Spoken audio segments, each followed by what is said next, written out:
Hey, I'm Carlos Garcia, and today we're getting into the Penelope Havana and Rio. We're going to do a little bit differently today. I'm going to blind compare the two Havanas because I have two of them, and then I'm going to do a separate review at the end of the Rio. It would be unfair or not truthful if I try to blind the Havana versus the Rio because it's a significant difference and I can tell the cinnamon notes on the Rio. But the Penelope Havana from last year, it's not this empty because I like it. It's empty because it was one of my worst whiskeys of the year.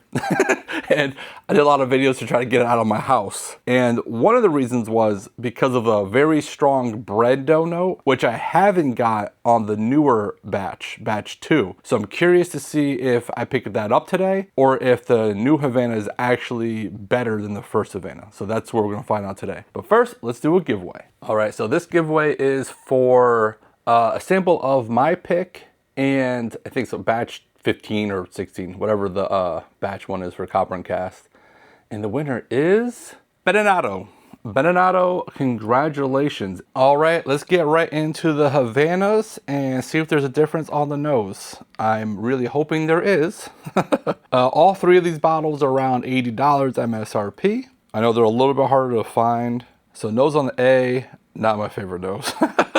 It is what it is. Sour, sweet, slight nutty, grainy. Hopefully B's better. Let's see. I want to like the Havana, okay? I want to. They're different. This is more intense. That yellow grass note, a little spice. It reminds me of a French oaked product. None of these are French oaked, right? Are these French oaked? No, finished in maple syrup in rum barrels, double cast finish. All right, it's basically the notes I already said. So intense, yellow grass, spice, and sweet. But there is a difference. I would say I like the nose better on B. Okay, let's get into the palate. All right, A on first sip of the day, but these are so low proof that they're perfectly fine because they're what? 93 proof. On the palate, sweet, doughy, artificially sweet, nutty. On the finish, sweet, doughy, red fruit, leaves fake sugary note. Basically on the palate, like that's what you end up with. I don't like this. And that's like the good notes that I was trying to come up with. I could have said some like more negative stuff. If this is the older one, I've shitted on it enough that at this point I just feel bad. All right, I wrote some new notes. None of them are good. On the palate, cardboard, young. On the finish, earthy in not any kind of good way. I feel like they just took some bad whiskey and tried to fix it, and that's what they came up with. Yeah. Okay, one more sip. Third sip was tolerable. It wasn't too bad. And again, it's not that it's too sweet for me. It is stupid sweet. It's like the whiskey itself, I think, is just young, and they're over finishing it to try to get rid of the young notes, and it's still there. And it's overly sweet. I think that's the problem with A. All right, let's go to B. I mean, it's night and day between these two. B is significantly better, mainly because I'm not getting a lot of that youthful notes, and we'll see after the second and third sip, but on the first sip, more intense, sweet syrup. Again, it's overly stupid sweet. They're definitely that. Spice, yellow grass, slight red fruit. On the finish, sweet syrup, slight nuttiness. And the finish is actually pretty decent. Again, it's very sweet. I'm not someone that usually puts stuff over ice, but I don't know if ice would kind of cut some of that sweetness, because this is basically a cocktail already done for you. Get second sip. Nothing new on the palate. I got a little smokiness on the finish this time. Third sip. That's unfortunate. So I got a little bit of moonshine notes on the palate this time, just like ethanol. And I was gonna score an okay, but that kind of brought it down. Do I have to A/B these against each other? I guess. Let me go drink some water and I'll come back A/B these real quick. And then we'll get into the Penelope Rio. Oh boy. So first sip at the water. I don't know if now it's in my head that like that ethanol note is very strong. And it just reminds me of like drinking vodka. I don't like drinking vodka straight. Yeah, B almost turned into like a flavored vodka. That's unfortunate. It was doing so good too. Well, that's relative. It's doing better than A.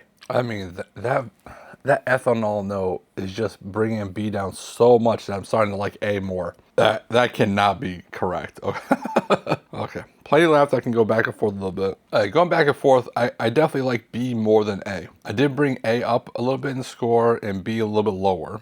So it got closer because of that. Mainly because of that ethanol note. If I didn't pick that up, man, it was doing okay. It was still scored under a 3. But let's see what they are. Then we'll get into the Rio. Okay, so kind of like how I thought it was going to go. Glass A was batch 1. Glass B was batch 2. The first batch continues to be not so good in my book. And I scored 1.5 today. I'm not sure exactly how many times what I scored it before. I scored B at 2.3. It was up to like a 2.6 at one point. The ethanol note kind of brought it down. I do think it's better than the Havana from last year. However, this was one of my worst whiskeys of the year last year, so saying it's better than crap isn't saying much. I still think that this isn't that good.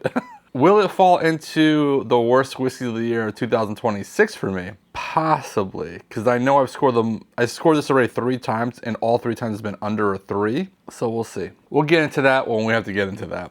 Lucky all you guys, because hopefully you guys can put a big dent in this bottle like you guys did this one. And we'll definitely do a giveaway today. That would almost get rid of this bottle. I don't see any reason more why I would need this bottle in my life after reviewing it versus this year's version. Okay, let's get into the Rio. All right, so this is batch 26-901. It's 98 proof. Straight bourbon whiskey finished in honey and amberana barrels. Double cask finish. Get into nose on the Rio. Oh my God.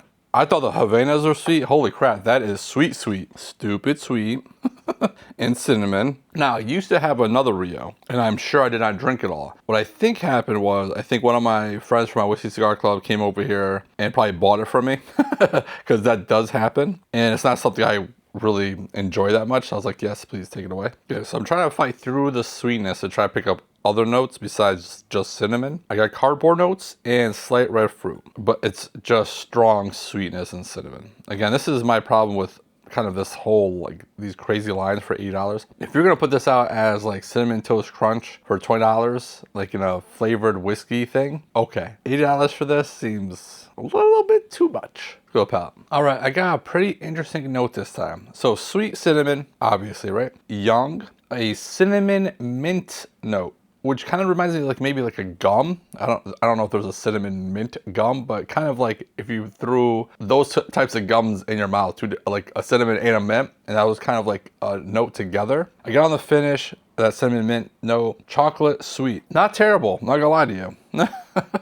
All right, the second sip was not my favorite. It was worse than the first one. I didn't get so much of that cinnamon minty note on the front palate. Like, as soon as I put it in my mouth, it was just astringent, not good. I just wrote bad front palate. It was hard to explain. I just didn't like it. Then got to the finish. Everything I wrote was honey, which it's honey finished, so easy. But that second sip wasn't as good as the first sip, unfortunately. Because I was like, oh, maybe it'll actually do good today. We'll see on the third sip. A little bit of that cinnamon mint note came back on the finish this time. It is stupid sweet, and I'm trying to not compare it like to the Havanas. I do enjoy it more than the Havanas, but not all that much. I'll give this a 2.75. So obviously it was my winner of the day, but still, you know, not something I would want to reach for. I still think it's overly priced for what it is. Kind of just like the Havanas, except the Havanas just aren't that good, unfortunately. I think the Rio, if you like that cinnamon note, which Rio is basically what made Amberana go freaking crazy a couple years ago. So thank you for all that nonsense on the market. We'll do a giveaway. Let's do a giveaway. So if you want to enter to win 2-ounce samples of all 3 of these bottles, like the video, subscribe to the channel, and comment with P Sweet. P-S-W-E-E-T.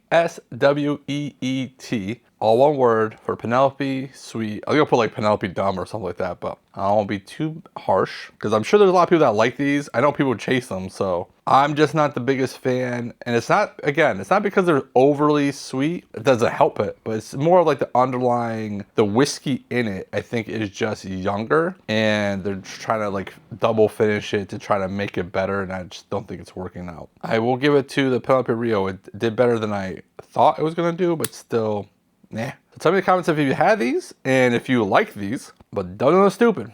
And if you do, don't get caught. Bye.